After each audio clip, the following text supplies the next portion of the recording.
in a lonely cottage in the country, surrounded by many favorite books which I've collected over a number of years. And as I look up at the shelves, I see that there's a very large space occupied by the volumes of one man, Carl Gustav Jung,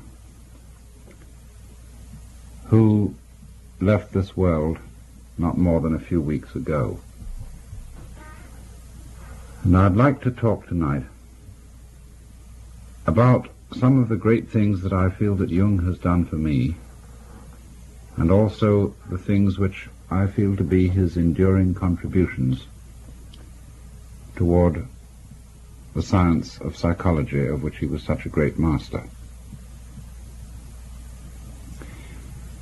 I began to read Jung when I first began to study Eastern philosophy in my late adolescence.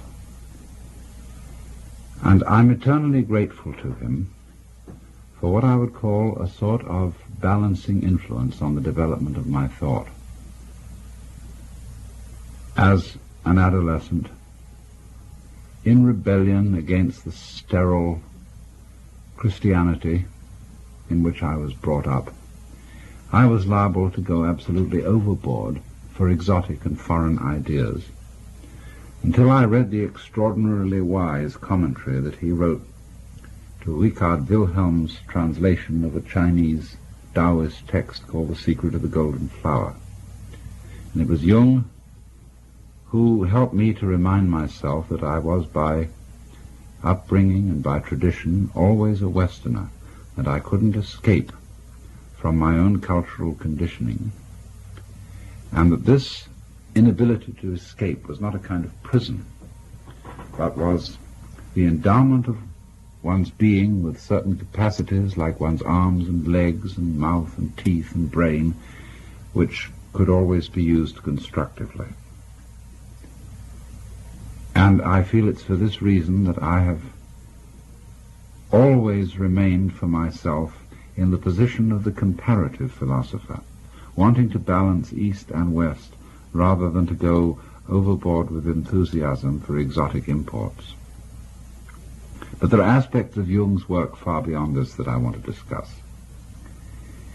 And first of all, I want to call attention to one fundamental principle that underlay all his work and that was most extraordinarily exemplified in Jung himself as a person.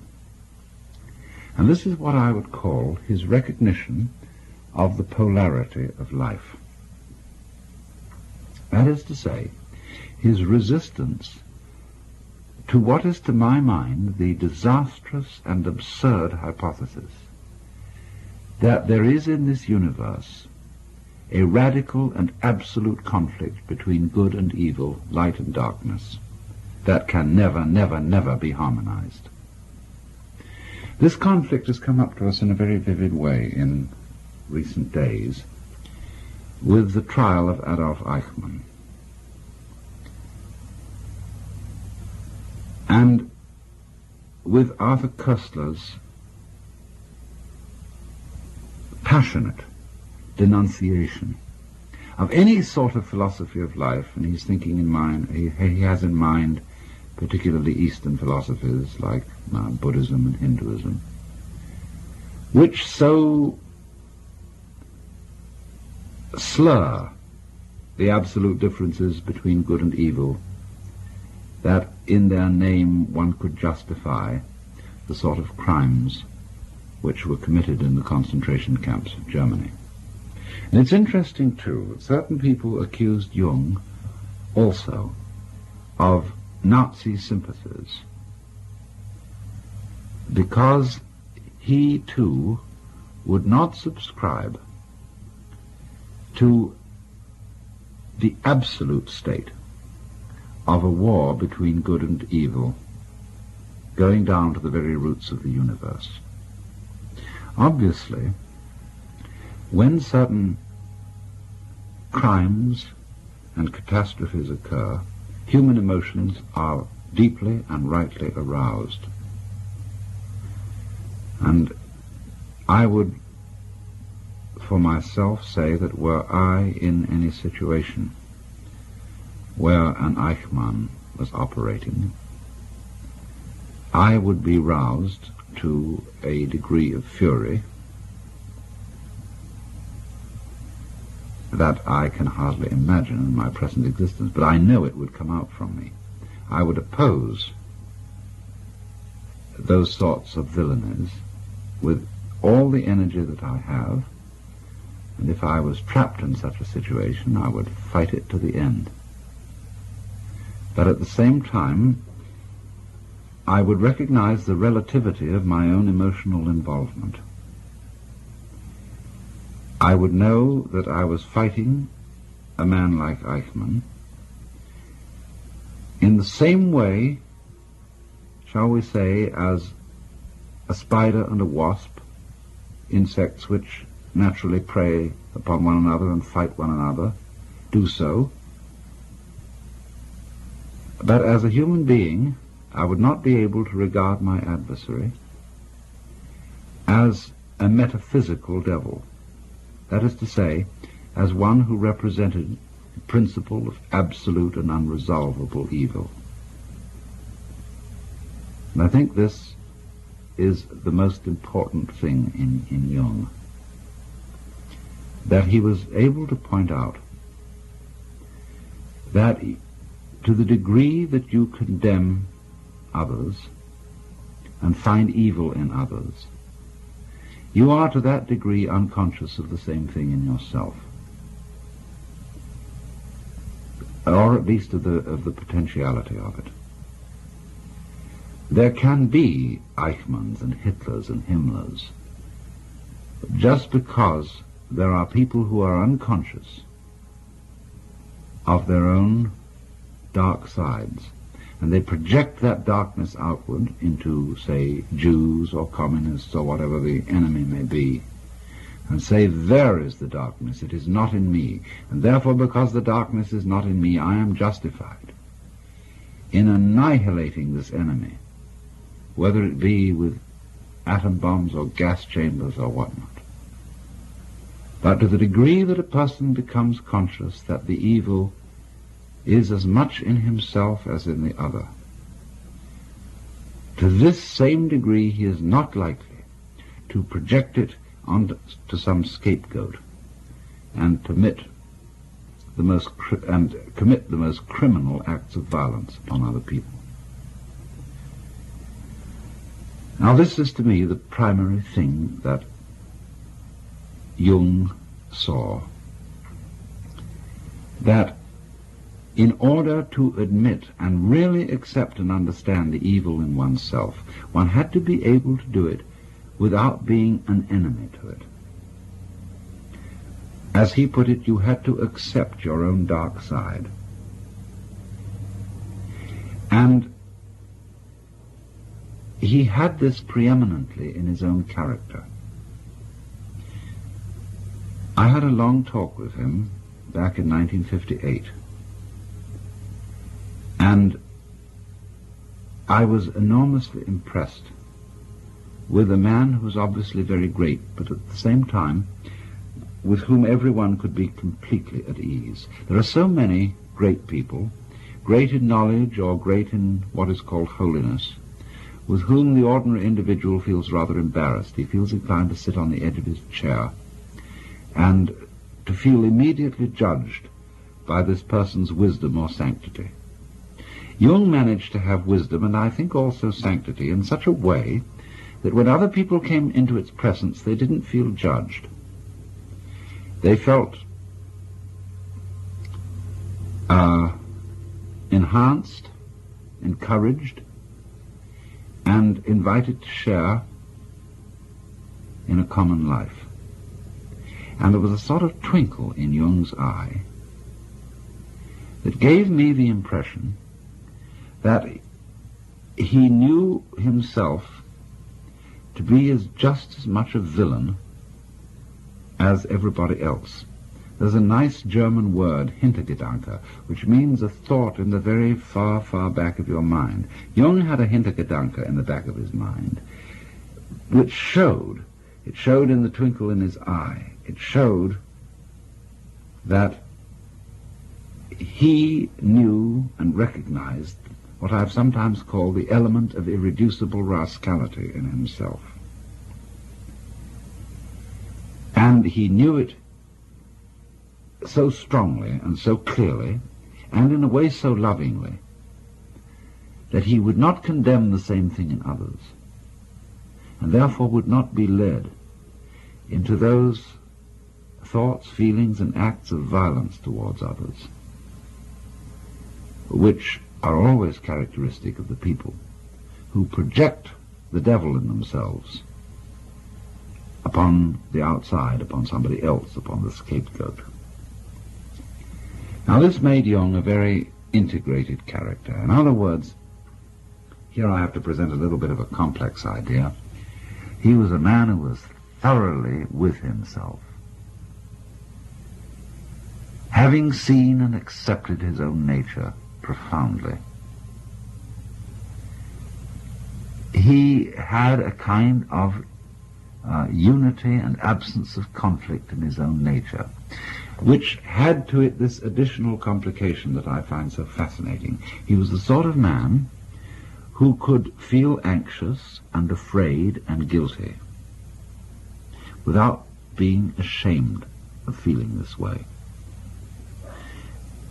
In other words, he understood that an integrated person is not a person who simply eliminated the sense of guilt or the sense of anxiety from his life, who is fearless and wooden and kind of sage of stone. He's a person who feels all these things, but has no recrimination against himself for feeling them. And this is, to my mind, a profound kind of humor. You know, in humor there's always a certain element of malice. There was a talk given on the Pacifica stations just a little while ago, which was an interview with Al Capp. And Al Capp made the point that he felt that all humor was fundamentally malicious. Now, there's a very high kind of humor, which is humor at oneself. A real humor is not jokes at the expense of others. It's always jokes at the expense of oneself, and of course it has an element of malice in it. It has malice towards oneself, the recognition of the fact that behind the social role that you assume, behind all your pretensions to being either a good citizen or a fine scholar or a great scientist or a leading politician or physician or whatever you happen to be, that behind this facade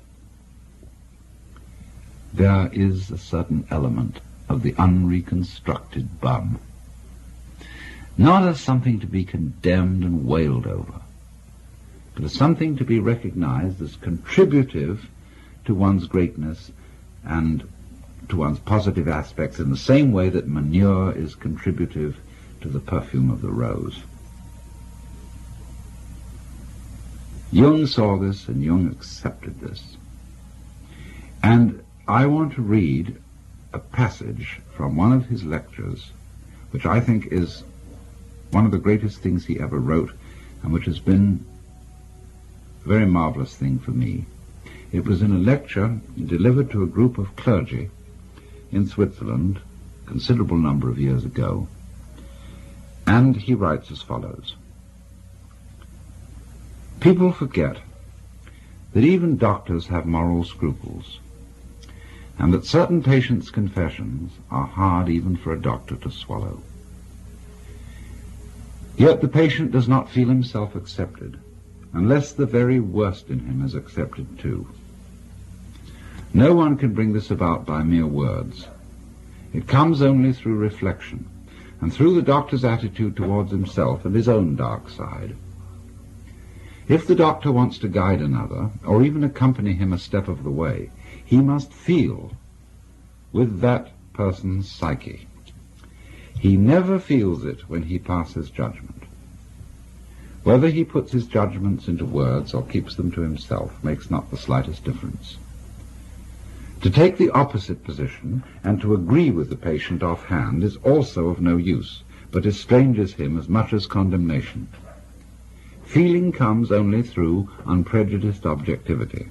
This sounds almost like a scientific precept, and it could be confused with a purely intellectual, abstract attitude of mind.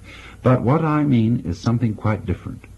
It is a human quality, a kind of deep respect for the facts, for the man who suffers from them, and for the riddle of such a man's life. The truly religious person has this attitude. He knows that God has brought all sorts of strange and inconceivable things to pass, and seeks in the most curious ways to enter a man's heart. He therefore senses in everything the unseen presence of the divine will. This is what I mean by unprejudiced objectivity. It is a moral achievement on the part of the doctor, who ought not to let himself be repelled by sickness and corruption. We cannot change anything unless we accept it. Condemnation does not liberate, it oppresses. I am the oppressor of the person I condemn, not his friend and fellow sufferer. I do not in the least mean to say that we must never pass judgment when we desire to help and improve. But if the doctor wishes to help a human being, he must be able to accept him as he is. And he can do this in reality only when he has already seen and accepted himself as he is. Perhaps this sounds very simple, but simple things are always the most difficult. In actual life, it requires the greatest art to be simple, and so acceptance of oneself is the essence of the moral problem and the acid test of one's whole outlook on life. That I feed the beggar, that I forgive an insult, that I love my enemy in the name of Christ, all these are undoubtedly great virtues. What I do unto the least of my brethren, that I do unto Christ. But what if I should discover that the least amongst them all, the poorest of all beggars, the most impudent of all offenders, yea, the very fiend himself, that these are within me, and that I myself stand in need of the alms of my own kindness, that I myself am the enemy who must be loved, what then? Then, as a rule, the whole truth of Christianity is reversed. There is then no more talk of love and long-suffering. We say to the brother within us, Raka, and condemn and rage against ourselves. We hide him from the world. We deny ever having met this least among the lowly in ourselves, and had it been God himself who drew near to us in this despicable form, we should have denied him 1,000 times before a single cock had crowed. Well, you may think the metaphors rather strong, but I feel that they are not so needlessly. This is a very, very forceful passage, and a memorable one in all Jung's works, trying to heal this insanity from which our culture in particular has suffered, of thinking that a human being can become hale, healthy, and holy by being divided against himself in inner conflict, paralleling the conception of a cosmic conflict between an absolute good and an absolute evil, which cannot be reduced to any prior and underlying unity. In other words, our rage, and our very proper rage, against evil things which occur in this world, must not overstep itself. For if we require as a justification for our rage a fundamental and metaphysical division between good and evil, we have an insane and, in a certain sense, schizophrenic universe, of which no sense whatsoever can be made. All conflict, Jung was saying, all opposition, has its resolution in an underlying unity. You cannot understand the meaning of to be unless you understand the meaning of not to be. You cannot understand the meaning of good unless you understand the meaning of evil. Even St. Thomas Aquinas saw this, for he said, that just as it is the silent pause which gives sweetness to the chant, so it is suffering, and so it is evil, which makes possible the recognition of virtue. This is not, as Jung tries to explain, a philosophy of condoning the evil. To take the opposite position, he said, and to agree with the patient offhand is also of no use, but estranges him, the doctor, or estranges him, the patient, as much as condemnation. Let me continue further, reading from this extraordinary passage. Healing may be called, Jung says, a religious problem. In the sphere of social or national relations, the state of suffering may be civil war, and this state is to be cured by the Christian virtue of forgiveness and love of one's enemies. That which we recommend with the conviction of good Christians as applicable to external situations, we must also apply inwardly in the treatment of neurosis. This is why modern man has heard enough about guilt and sin. He is sorely beset by his own bad conscience, and wants rather to know how he is to reconcile himself with his own nature, how he is to love the enemy in his own heart, and call the wolf his brother. The modern man does not want to know in what way he can imitate Christ, but in what way he can live his own individual life, however meager and uninteresting it may be. It is because every form of imitation seems to him deadening and sterile that he rebels against the force of tradition that would hold him to well-trodden ways. All such roads for him lead in the wrong direction. He may not know it, but he behaves as if his own individual life were God's special will which must be fulfilled at all costs. This is the source of his egoism, which is one of the most tangible evils of the neurotic state. But the person who tells him he is too egoistic has already lost his confidence, and rightly so, for that person has driven him still further into his neurosis. If I wish to effect a cure for my patients, I am forced to acknowledge the deep significance of their egoism.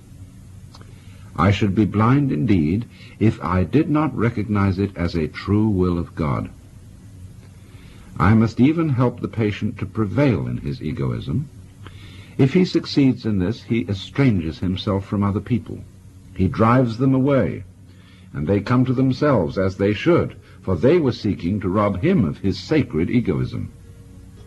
This must be left to him, for it is his strongest and healthiest power. It is, as I have said, a true will of God, which sometimes drives him into complete isolation. However wretched this state may be, it also stands him in good stead, for in this way alone can he get to know himself and learn what an invaluable treasure is the love of his fellow beings. It is, moreover, only in the state of complete abandonment and loneliness that we experience the helpful powers of our own natures. End of quote. This is a very striking example of Jung's power to comprehend and integrate points of view as well as psychological attitudes that seem on the surface to be completely antithetical. For example, even in his own work, when he was devoting himself to the study of Eastern philosophy, he had some difficulty in comprehending the, let's say, the Buddhistic denial of the reality of the ego. But you can see that in practice, in what he was actually trying to get at, he was moving towards the same position that is intended in both the Hindu and the Buddhist philosophy about the nature of the ego. Just, for example, as the Hindu will say, that the I principle in man is not really a separate ego, but an expression of the universal life of Brahman, or the Godhead. So Jung is saying here that the development of the ego in man is a true will of God, and that it is only by following the ego that one, and developing it to its full extent, that one fulfills the function which this, you might say, temporary illusion has in man's psychic life. For he goes on and says here, when one has several times seen this development at work, one can no longer deny that what was evil has turned to good, and that what seemed good has kept alive the forces of evil. The archdemon of egoism leads us along the royal road to that ingathering which religious experience demands.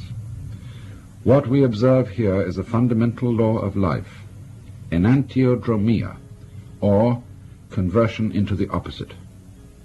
And it is this that makes possible the reunion of the warring halves of the personality, and thereby brings the civil war to an end. End of quote. In other words, he was seeing that, as Blake said, a fool who persists in his folly will become wise, that the development of egoism in man is not something to be overcome or better integrated by opposition to it, but by following it. It's almost, isn't it, the principle of judo, not overcoming what appears to be a hostile force by opposing it, but by swinging with the punch or rolling with the punch. And so by following the ego transcends itself. And in this moment of insight, the great Westerner, who comes out of a whole tradition of human personality which centers it upon the ego, upon individual separateness, by going along consistently with this principle, comes to the same position as the Easterner. That is to say, to the point of view where one sees conflict, which at first sight had seemed absolute, as resting upon a primordial unity, and thereby attaining a profound, unshakable peace of the heart, which can nevertheless contain conflict, not a peace that is simply static and lifeless, but a peace that passes understanding.